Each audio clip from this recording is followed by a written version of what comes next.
What's up, YouTube? Coach back again with another one.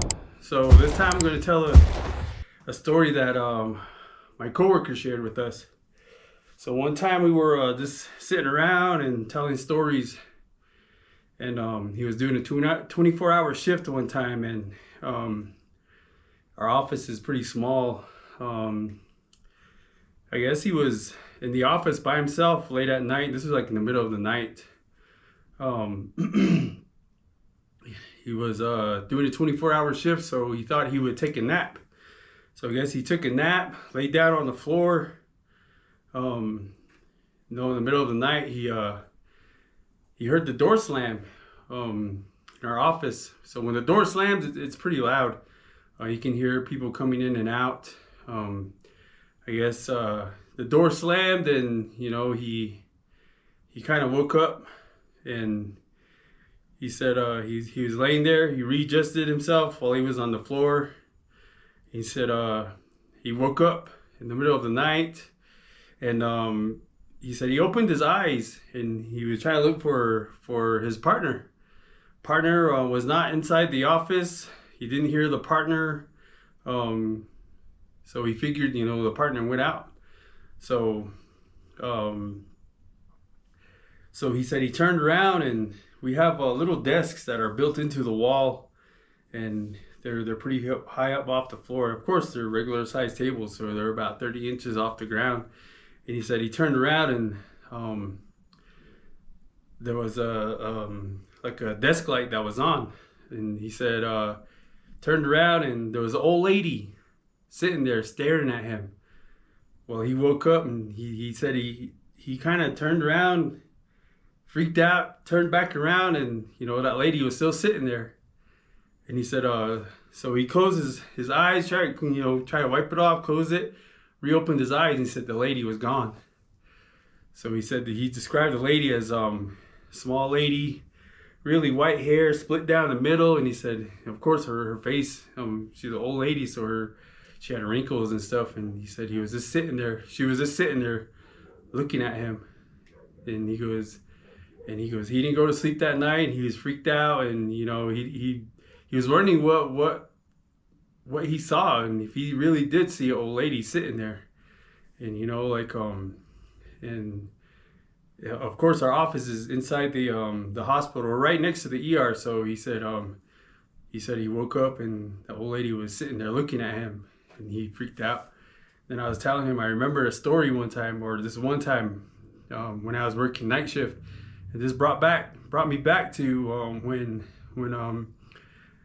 I went out of the office and went to go use the restroom. And you go outside and then go through the side door, and then there's a restroom. The staff restroom is right there. So where the restroom is located, it's located between a real like a long hallway, and the restrooms are right around the corner from another hallway. So when you look out to the left, there's some doors that go to some offices or like another office or another room that go to, they call it general service. And then on this side, on the left side and on the right side, there's another office, which is still part of general service. You get your supplies from there. And then way down at the end, which is probably about 60 feet away, is the doors that lead out into the bay, to the loading dock area behind the hospital. And there's a set of double doors there, and then in between there's another set of double doors. So there's some big old plate glass windows that you could see through the doors. And one time I was coming down the hallway, made a right, and I kind of I usually look out toward the door when I go to the restroom, which is located to the right after you come out that little hallway. So I was walking out, looked to the right, and there was a little old lady standing there, just right above, where the end of the bottom of the window of the double doors. There's a old lady. I know she was there because I seen her head was popped out like this, and she saw me, and her head, she went back. So when you move your head back, there's that space or that gap. to where the doors, where the windows and the door is framed out. So she kind of like ducked back, and I was just standing there, and I pushed the door open. And the door closed, and I was just standing there to see if she would pop out again. And sure enough, her head popped out real quick. Her head popped out, and she went back in. And now, I was like, oh, we'll see if she's still there. Went to the restroom, came back out, and I was walking down that hall, and I just seen that door open and close. So the double doors lead you to before you go out. So there's a little gap in there, or a little room in there, to where you go out. So I seen the outside doors open and it closed. And if anybody were to walk out, you could see them walk out. So the morgue is located just about about 50, 60 feet away from there. And on the left side is a long walkway, a ramp that goes down. And then the morgue is right here located to the left side. On my left side is the boiler room. So I was walking toward the door, and I seen the door open and close just on one side, but I didn't see nobody go out. So I walked all the way to the first doors, and I didn't see nobody in there. And I walked out, and I just stood there, and I just looked, and kind of opened the door to the outside, looked around, because there's a loading dock here to the right side, and then there's a big old open area, then the morgue is right there. And if you walk a little bit further, there's a parking lot, then the employee parking lot, the GSA parking lot, then the road, or the roadway to the ER, then the parking lot for the employees is located on the other side.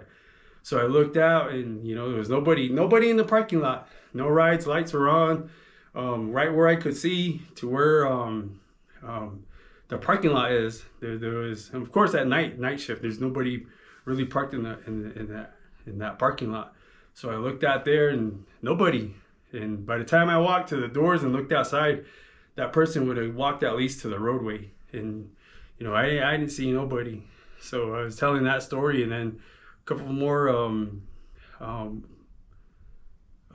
coworkers, they told their story too. So 2 stories in one, about an old lady. But this old lady, the one I looked at, of course, she had her hair was white too, of course, and she popped out and looked out twice. It was weird, but I was kind of used to it, and so just wondering what that was. So another story for you guys. Thank you for watching. Thank you for subscribing. If you guys comment on my videos, I try to get back to all of you. Thank you for watching though. But for real, I got 2,000 subscribers. So thank you all for subscribing. Thank you all for liking my stories. Like I said, I try to get back to the comments when I can. But thank you guys. Thank you for subscribing. I don't know if I'm going to do another giveaway, but we'll see. So thank you.